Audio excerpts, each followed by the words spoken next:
Assalamualaikum warahmatullahi wabarakatuh. Langkung tipayun hayu urang panjatkeun puji sinarang syukur kehadirat Allah Subhanahu wa taala nu parantos masihan mangpirang-pirang nikmat ka urang sadaya. Utamina nikmat sehat sehingga urang sadaya tiasa kempel di tempat ieu. Teu hilap sholawat sinarang salam hayu urang panjatkeun ka junjungan urang sadaya Nabi Muhammad sallallahu alaihi wasallam. Kakulawargina, para sahabatna, serta urang salaku umatna dugi ke akhir zaman. Amin, amin ya rabbal alamin.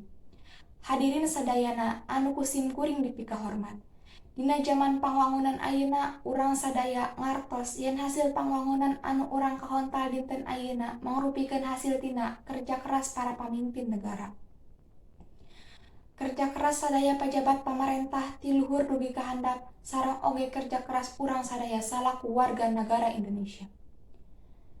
Nanging hiji hal anu urang henteu tiasa milare nyaeta kaayaan yen eta cukup ngaruaskeun nyaeta jumlah jalma anu gancang dina negara urang anu tercinta Indonesia. Upami baheula urang ningali populasi anu masih jarang, tapi ayeuna hampir unggal tempatna pinuh ku padumuk.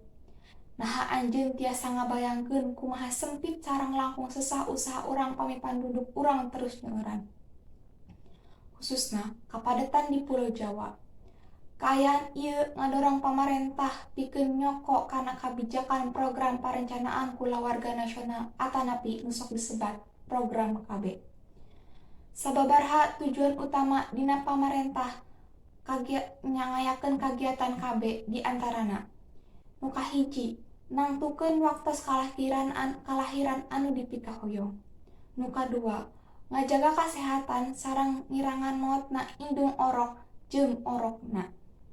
Nu katilu, ngaronjotkeun akses sareng kualitas informasi pendidikan sareng konseling ngeunaan parencanaan kulawarga sareng kasehatan reproduksi.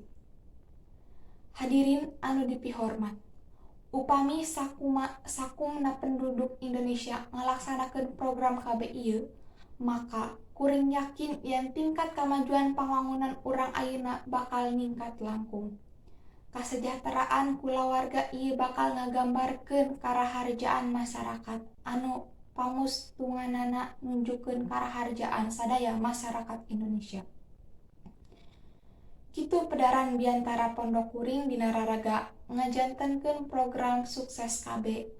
Upami dina biantara kuring aya kecap-kecap anu henteu pikaresepkeun kana hate hadirin sadaya, kalayan sagala handap asor kuring nyungkun hapunten pisan.